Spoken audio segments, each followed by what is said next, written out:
Hola, buenos días. Soy la doctora Marta Patricia Pérez Vadillo, médico adscrito al Departamento de Imagen en el Instituto Nacional de Cancerología. Antes que nada, agradezco al comité organizador por la invitación a este 15º Congreso Nacional de Imagen Mamaria para participar y compartir con ustedes esta charla sobre cáncer de mama y mutación genética BRCA1 y 2.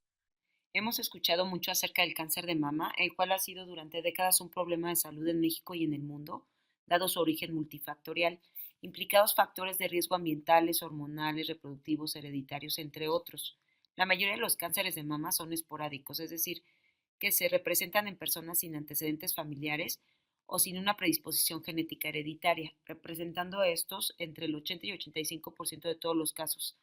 El resto corresponden a los cánceres familiares y hereditarios. Los cánceres familiares ocurren en ciertas familias con una frecuencia estadísticamente mayor que en la población general.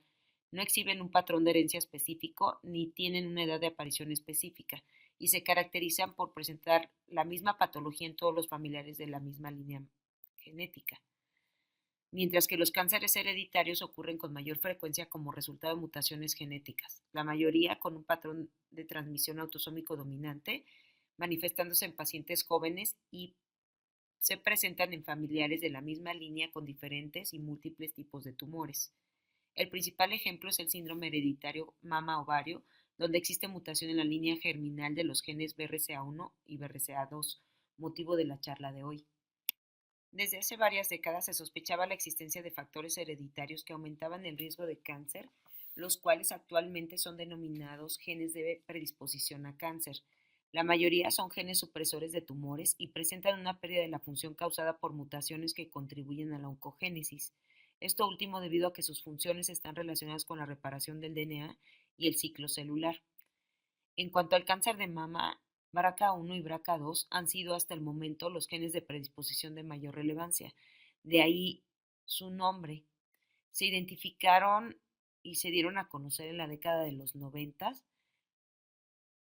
Están ubicados en el brazo largo del cromosoma 17, BRCA1, y del cromosoma 13, BRCA2. A través de este esquema, recordemos un poco sobre el rol del BRCA en el complejo de reparación de daños del DNA, los cuales mantienen la integridad y la estabilidad genómica al restaurar el daño del DNA que surge de factores estresantes intra y extracelulares como la radiación ionizante, especies reactivas de oxígeno y estrés físico o mecánico, los cuales pueden causar un daño a la doble cadena de DNA, lo cual generaría la activación de enzimas que generan el proceso de reparación mediante fosforilación de proteínas, conformando un complejo multiproteico, incluyendo el BRCA1, el cual se acerca al sitio de ruptura, copiando información para posteriormente, por recombinación homóloga, restituir la doble cadena.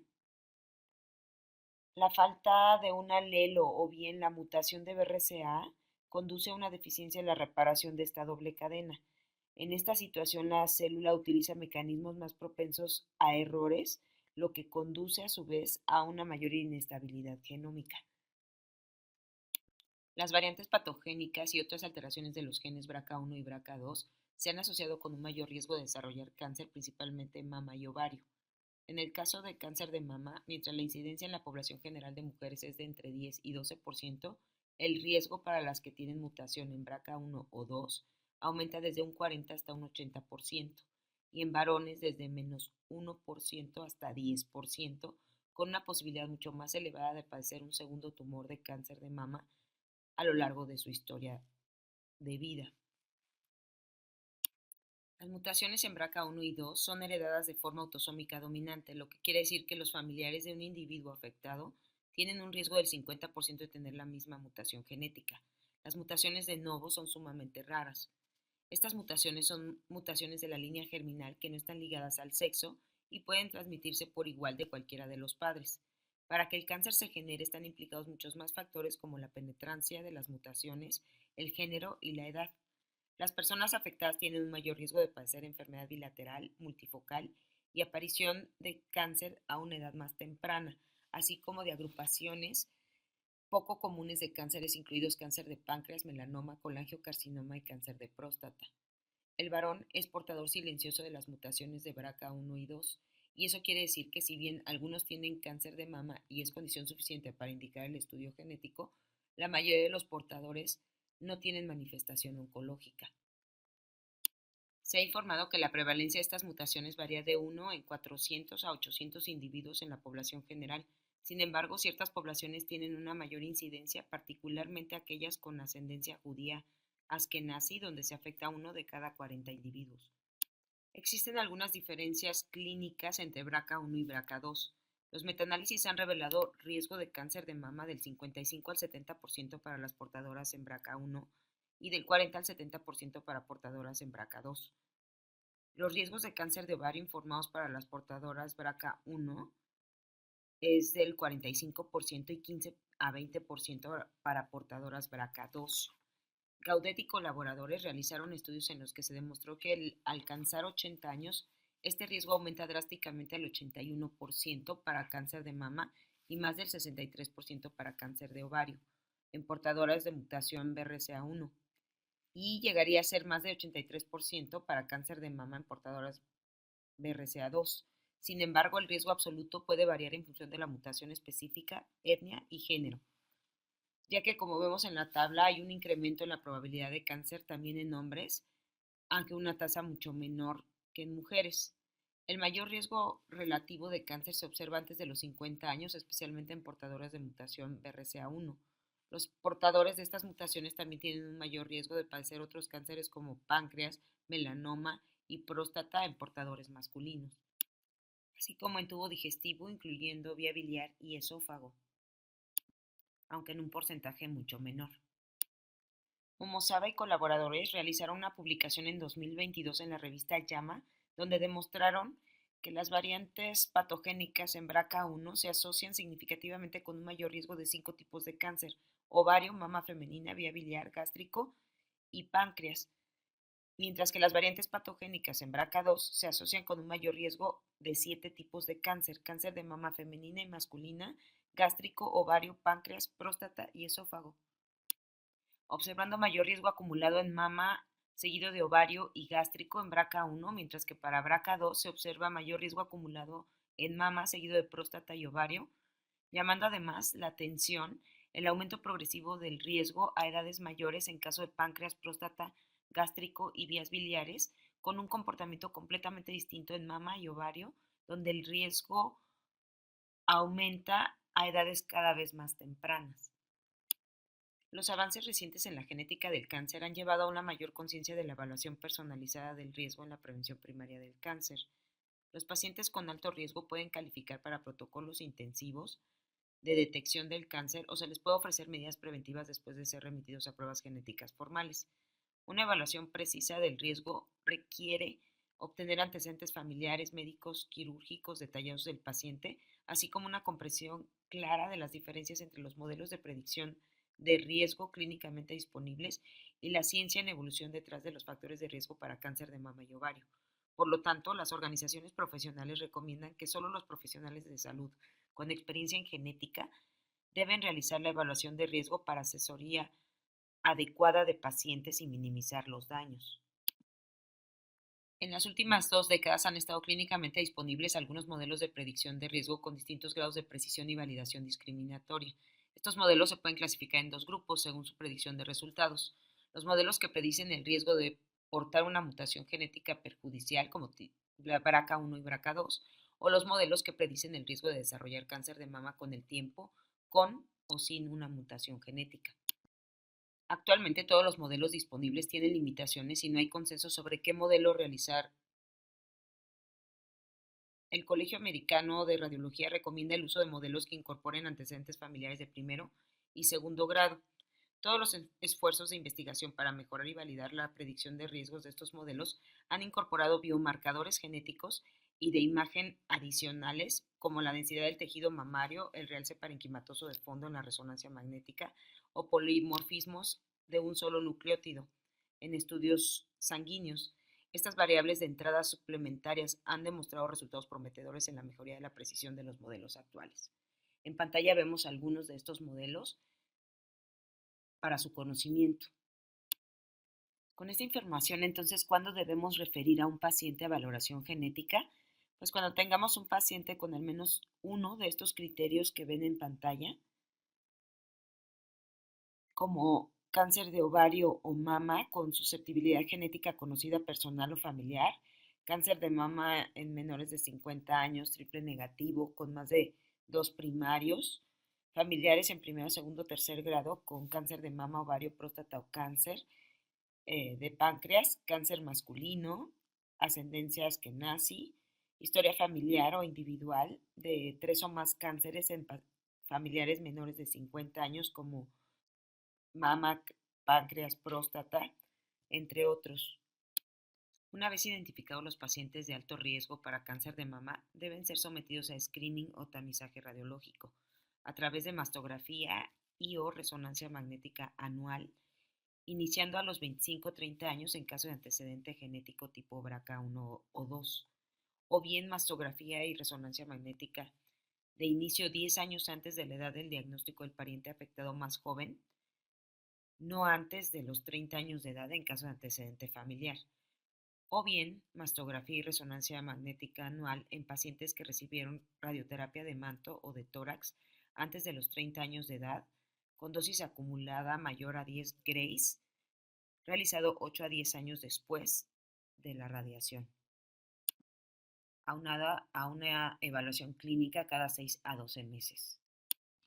Algunos consideran como paciente de alto riesgo a las mujeres con mama densa y con antecedentes personales de lesiones precancerosas como carcinoma lobulillar in situ o hiperplasia ductal atípica, o bien con historia personal de cáncer, en los cuales es recomendado el screening con mastografía y o resonancia magnética anual después del diagnóstico, sumado a evaluación clínica cada 6 a 12 meses. En 2023, el ACR publica nuevas recomendaciones para el screening de pacientes de alto riesgo, en donde incluye los grupos que mencionamos en las diapositivas anteriores, haciendo hincapié en incluir pacientes con otras mutaciones genéticas no BRCA con riesgo mayor al 20% a lo largo de la vida, aquellas pacientes con historia personal de cáncer antes de los 40 años, historia personal de atipia o carcinoma lobulillar in situ diagnosticado antes de los 40 años, pacientes con mama densa y todas las mujeres, especialmente de raza negra y descendientes askenazis. Se conservan indicaciones de mastografía y resonancia magnética anual, incorporando el uso de tomosíntesis, sin modificación en la indicación de edad o momento de inicio del screening. En mama densa se refiere como alternativa la toma de resonancia magnética, el uso de mastografía contrastada o ultrasonido en aquellas pacientes menores de 40 años con factores de riesgo. Cabe mencionar que se conocen otras mutaciones genéticas además de BRCA que muestran riesgo de cáncer de mama a lo largo de la vida mayor al 20% y deben ser consideradas en el screening, tales como las que vemos en la diapositiva, responsables de los síndromes de ataxia telangiectasia, neurofibromatosis, anemia de Fanconi, síndrome de Cowden, síndrome de Peutz-Jeghers o Li-Fraumeni. En esta diapositiva podemos ver los síndromes de alta penetrancia que confieren un mayor riesgo de cáncer de mama y ovario, así como de otras neoplasias malignas ginecológicas no BRCA. Tal es el caso del síndrome de Peutz-Jeghers, Li-Fraumeni y síndrome de Cowden. Se ha informado de un mayor riesgo de cáncer de mama en asociación con el síndrome de Lynch, pero esta relación se considera aún inconsistente. El comprender las características epidemiológicas, genéticas y fisiopatológicas, así como los cánceres asociados a estos síndromes, permite al radiólogo contribuir adecuadamente al tratamiento del paciente, garantizar la precisión, tasa y diagnóstico oportuno y hacer recomendaciones de imagen específicas para cada síndrome. Estas son las recomendaciones de tamizaje por imagen en síndromes genéticos específicos de acuerdo con la NCCN, observando las mismas recomendaciones que lo que hemos visto en diapositivas anteriores, incorporando únicamente en el síndrome de Li-Fraumeni la resonancia magnética de cuerpo completo anual, dada la asociación con otras lesiones malignas. Las pautas de la NCCN recomiendan un examen clínico de mama cada 6 meses para este grupo y sugiere que se debe considerar la mastectomía para reducir el riesgo de estos individuos a pesar de la falta de datos sobre el beneficio de esta cirugía. El reconocimiento de los síndromes hereditarios es importante para establecer el seguimiento dedicado para reducir así la incidencia de segundos tumores entre los supervivientes y reducir la mortalidad entre los familiares. Este es el protocolo sugerido para resonancia magnética de cuerpo completo en síndromes genéticos. Sin embargo, tiene un nivel de evidencia 2B, lo cual habla de una utilidad o eficacia no bien establecida hasta el momento. Como recordatorio, en las pautas de manejo de pacientes con mama densa y alto riesgo, se debe realizar mastografía y como suplemento la tomosíntesis, ultrasonido o resonancia magnética estándar o abreviada de acuerdo con el ACR. Estos son los protocolos utilizados para el estudio de la mama en resonancia magnética.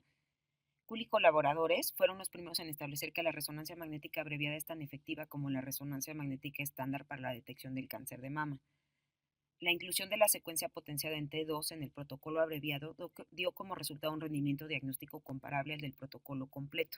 De aquí que tengamos estas tres opciones para la valoración de los pacientes de alto riesgo.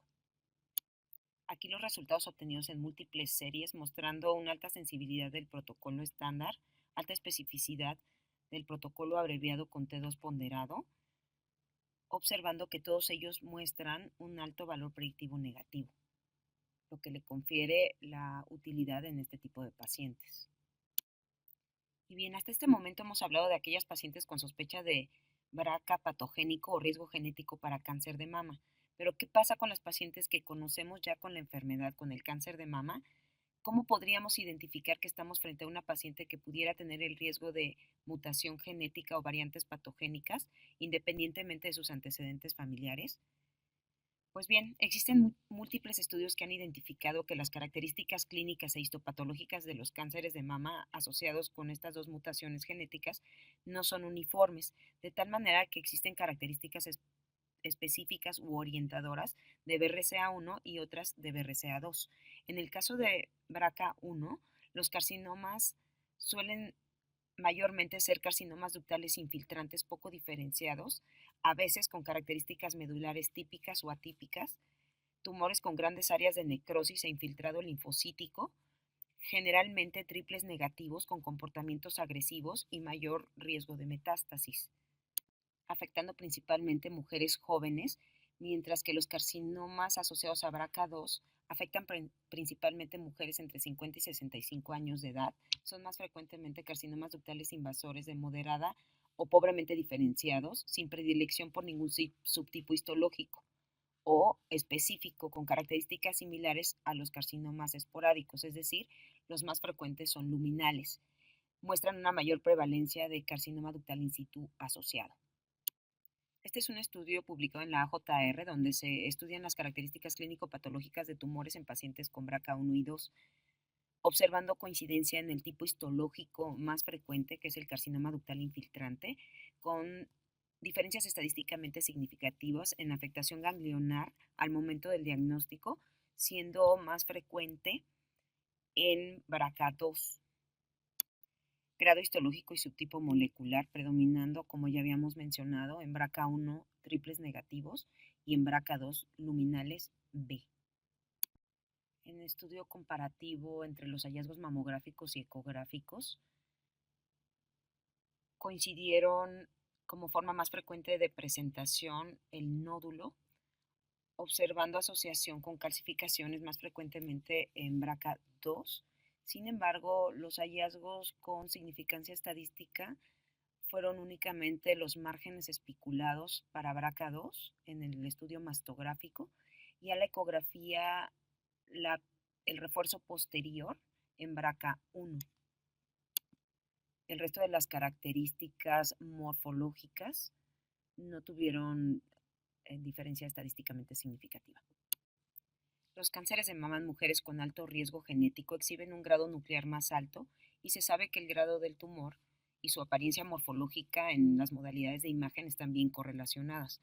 De aquí que los tumores de alto grado, es decir, asociados a BRCA1, se observan mamográficamente como masas bien definidas debido a su rápido crecimiento, mientras que los tumores de grado intermedio o bajo, relacionados con BRCA2, muestran una reacción desmoplásica y márgenes espiculados, lo cual concuerda con lo observado en nuestros resultados de estas tablas. En los hallazgos observados en resonancia magnética, predominó las lesiones masa sin identificar diferencias estadísticamente significativas, entre ellas únicamente una diferenciación en la localización de los tumores predominantemente posterior en BRCA1. La resonancia magnética ha mejorado el diagnóstico temprano en mujeres de alto riesgo, particularmente si se utiliza como complemento de las imágenes convencionales, ya que puede detectar cánceres con una sensibilidad mayor al 93 al 100% en conjunto. Schoffel y colaboradores describieron una mayor capacidad de la resonancia magnética para detectar tumores de mama ipsilaterales y contralaterales en comparación con otras técnicas de imagen. De aquí que identificaron aproximadamente el 96% de los tumores multifocales y el 95% de los multicéntricos, mientras que la mamografía detectó 37 y 18% respectivamente, y la ecografía 41 y 9% respectivamente. Los inconvenientes son el alto costo de los exámenes de resonancia magnética y las altas tasas de falsos positivos. Ejemplificando, aquí les pongo un caso de una paciente de 38 años con tumor de rápido crecimiento que ocupa prácticamente la totalidad de la glándula mamaria derecha, circunscrito de alta densidad, irregular, que en el estudio de resonancia magnética contrastada muestra extensa área de necrosis central, realce periférico y curva progresiva ascendente, con una histología de triple negativo, característico de pacientes con mutación BRCA1. Aquí caso de una mujer de 43 años de edad con una tumoración en la mama derecha de márgenes obscurecidos e igual densidad parénquima mamario irregular, sin adenopatías en estudio mamográfico y que al ultrasonido corresponde con un nódulo irregular de márgenes no circunscritos heterogéneo que tras biopsia corresponde con un tumor luminal B, característico de pacientes con antecedente de BRCA2. Varias diapositivas atrás hablábamos sobre el uso de la mastografía contrastada como alternativa a la resonancia magnética, gracias a que ha demostrado una alta sensibilidad diagnóstica superior a la mastografía sola, pero con disminución en la especificidad.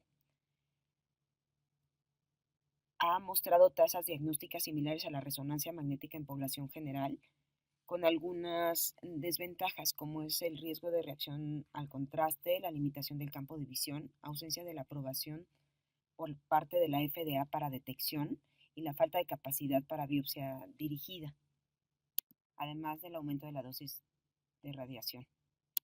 A pesar de estas desventajas, la accesibilidad de este estudio ha permitido su amplio uso con resultados que aún están por demostrarse. Sin embargo, siempre tenemos que optimizar y tener presentes las limitaciones, ventajas y desventajas de cada uno de nuestros estudios para evitar falsos negativos.